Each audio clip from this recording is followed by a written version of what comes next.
if that was a car they possibly clipped or not. But yeah, this car is going to burn to the ground before that fire truck can get through all the traffic, and then also the police cars that are stopped behind us. Anyway, so man, what a mess here. I'm trying to get a little bit closer here so I can try to maybe see them working on that the driver on the shoulder, but from what my cameraman Tim Deck just told me, they have him propped up, so that's a good sign that he's still with us and that they saved his life. So we're going to try to get a better look at it if we can here with LAPD. Slide his light over to it, we will get that look. But here's another twist. The cops he's running from end up saving his life. I mean, if he's sitting upright, clearly he's conscious. And what a miracle that would be. I mean, when you look at how that car went down in flames, what a miracle that would be.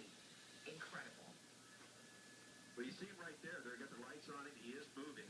So, yeah, having been a police officer myself for 30 years, you can be chasing the worst guy in the world, but once it turns into a thing where you have to save his life, it doesn't matter what he did or what he'd been doing. You need to kick into the life-saving boat, and that's exactly what these officers did, exactly what they're trained to do, and not just stand back and wait for the fire department to show up, but they want to put themselves in harm's way to get him out, even though he was being the knucklehead racing away from them and was the main cause of why this crash happened. But that's what police officers have to do. It's what you're trained to do. And sometimes you got to really hang it out there to save some guy who sometimes, if you look at it, isn't really worth saving if you do it. But you can't put that quantity on a human life, no matter what they've done. So there you see the fire department knocking the flames down on that car, but it is really a mess. But so this is going to shut down this interchange for quite a while. It's going to affect the 5 freeway as well as the 60 because it's right over the top, just past the Gore Point for the split between the 5 and the 60.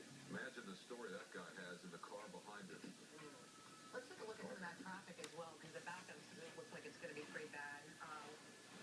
Oh, yeah, and for some time, you can imagine. I mean, this is going to go all the way back through downtown into the Silver Lake area before long here. I mean, not a heavy flow at this time of night, but it doesn't take much. And there you see the backup now right in through downtown, and it will continue. They're not going to have this thing cleaned up anytime soon. It looks like a sports car, Tim. Did you ever get a read on what kind of car that was? It was a red Mustang semi with a TV or police 18 TV5. That's permanent.